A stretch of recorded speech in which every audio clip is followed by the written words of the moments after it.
उषा कविता आपके कक्षा 12 के आरोह भाग 2 काव्य खंड से लिया गया है, जिसे शमशेर बहादुर सिंह ने लिखा है। इस कविता में भोरकालीन सौंदर्य के रंग रूप और वातावरण का सूक्ष्म चित्रण किया गया है।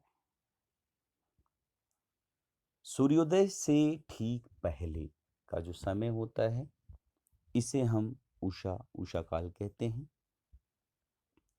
जो हमारे कवि हैं वो प्रयोगवादी से हैं, इसलिए इन्होंने नए बिंब, नए प्रतीक, नए उपमान से इस कविता को बनाया है। चूंकि शमशेर बहादुर सिंह, इनकी चित्रकला में बहुत बड़ी रुचि भी थी, जिसके कारण इनकी जो कविताएं हैं, इन कविताओं में वो चित्र के माध्यम से वो बिंब बोलते हुए दिखाई देते हैं। यह प्राकृतिक सौंदर्य से परिपूर्ण है तथा कविता की प्रयोग धर्मिता का एक उत्कृष्ट नमूना है। यहाँ प्रकृति को, गति को शब्दों में बांधने का अद्भुत प्रयास किया गया है। यह भोर की आसमानी गति को धरती के जीवन भरे हलचल से जोड़ने वाला सृष्टा भी है। इसलिए वह सूर्योदय के साथ एक जीवंत परिवेश की कल्पना करता है, जो गांव की सुबह से जुड़ता है। हम लोग कविता पे आते हैं। कविता की पहली लाइन आपने पढ़ी, प्रात नभ था बहुत नीला शंख जैसे। अर्थात जो प्रातःकालीन का नभ होता है, नभ मतलब आकाश, उसका रंग गहरा नीला था। कैसा गहरा नीला? शंख के समान गहरा नीला। और भोर का नभ, जो उसके बाद भोर हुई तो भोर के समय उसका नीला रंग थोड़ा सा मंद पड़ गया और वातावरण में क्या आने लगी? थोड़ी सी नमी। और इसके लिए कवि ने कहा कि राख से लीपा हुआ चौका अभी गीला पड़ा है। और उन्होंने जो बिंब दिया, ऐसा लगा मानो कि आकाश ना हो के राख से लीपा हुआ चौका हो, गीला चौका, जिसमें नमी के कारण अभी गीलापन और रंग राख सा गहरा यहाँ पे दिखाई देता है। तो यहाँ पर कवि प्रातःकालीन की जो वातावरण में ओस और नमी है, उसे गीले चौके में भी यही नमी, दोनों में समानता दिखाई है। और शंख जैसे में उपमा अलंकार का बहुत ही सुंदर प्रयोग किया है। बहुत काली सिर जरा से लाल केसर से की जैसे धुल गई।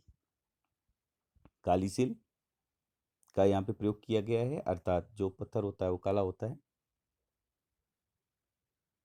पूरा काला तो नहीं होता, लेकिन उसका रंग को यहाँ पे काले से किया गया है। आपको पहले भी पता है कि गांव में महिलाएं मसाला पीसने के लिए सेल का प्रयोग करती हैं, और उस पे जरा सा लाल केसर को धोल दिया हो, अर्थात जो हमारा काला अंधकार है, भोर के झुटपुटे में अंधेरे और सूरज की उगती हुई लाली का यहाँ पे बहुत ही सुंदर मिश्रण किया गया है। ऐसा लग रहा है कि मानो बहुत काली गहरी सील थोड़े से लाल केसर से धुल गई हो, और अंधेरी काली सील ऐसी प्रतीत हो रही कि सूरज की लाली केसर के समान यहाँ पे दिखाई दे रही है। और ऐसा लग रहा है कि चाक स्लेट पर या लाल खड़िया चाक मल्दी हो किसी से। अर्थात स्लेट, काला जो स्लेट होता है, पहले छोटे छोटे बच्चे इसका प्रयोग करते थे, उस पर लाल खड़िया चाक किसी ने उस पर मल दी हो, लाल चाक की मिट्टी पोत दी हो। अंधेरी काली स्लेट के समान दिखाता है, और सूरज की लाली चाक मिट्टी के समान। तो यहाँ पे भी आपने देखा कि उत्प्रेक्षा अलंकार है, बहुत काली सिल जरा से लाल केसर से, और स्लेट पर यह लाल खड़िया मल्दी हो किसी ने। तो यहाँ पे अलंकार का प्रयोग है, मुक्त छंद है।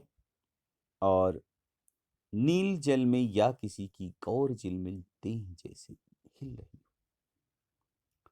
जो भोर के समय का आकाश में गहरा नीला रंग छा जाता है, और उसमें जो सूरज की श्वेत आभा दिखाई देने लगती है, ऐसा लगता है, ये सौंदर्य ऐसा लगता है कि कोई नीले रंग का जल है, और उसमें कोई सुंदरी है, जिसकी कोई उस सुंदरी की जो गोरी देह है वो झिलमिल झिलमिल कर रही है।